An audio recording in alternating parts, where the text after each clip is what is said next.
Infections. So urinary tract infections ఏంటి, అసలు ఎందుకు వస్తాయి, ఎవరికి వస్తాయి అనేది మాట్లాడుకుందాం. సో విమెన్స్లో కామన్గా వస్తున్నాయి. సో ఫస్ట్ ఈ సిస్టమ్ గురించి మాట్లాడదాం. అంటే ఫస్ట్ మనకి కిడ్నీస్ ఉంటాయి. కిడ్నీస్ నుంచి ట్రాక్ ఉంటుంది, ట్యూబ్స్ ఉంటాయి. ఆ ట్యూబ్స్ నుంచి ఒక బ్లాడర్ ఉంటుంది.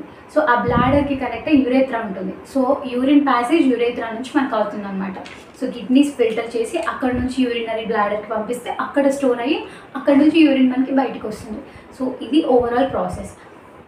ఓకే, అసలు ఈ ప్రాబ్లం ఉన్న వాళ్ళకి సిమ్టమ్స్ ఎలా ఉంటాయంటే నడుము నొప్పి వస్తుంది, అబ్డామినల్ పెయిన్ వస్తుంది.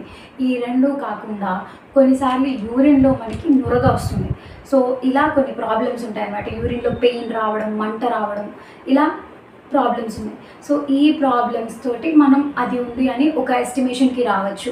సో అసలు ఎవరు కాజ్ చేస్తారు దీన్ని అంటే ఒక 2 బ్యాక్టీరియా ఉన్నాయి. So urinary tract infections cause చేసేది ఏంటి అంటే ఈకోలై బ్యాక్టీరియా అండ్ ప్రోటీయేజ్ అని ఒక బ్యాక్టీరియా ఉంటుందన్నమాట. సో ఆ బ్యాక్టీరియా కూడా మనకి ఈ ప్రాబ్లం కాజ్ చేస్తుందన్నమాట.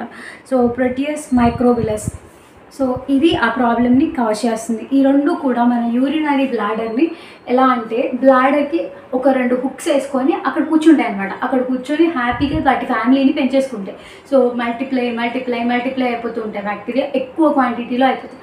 అవి ఏం చేస్తాయి అంటే బల్క్గా తయారైపోయి మన యూరినరీ బ్లాడర్ని మొత్తం ఇన్ఫెక్షన్కి కాజ్ చేస్తాయి అనమాట. సో మనకి ఇన్ఫెక్షన్స్ అనేవి అలా స్టార్ట్ అవుతాయి.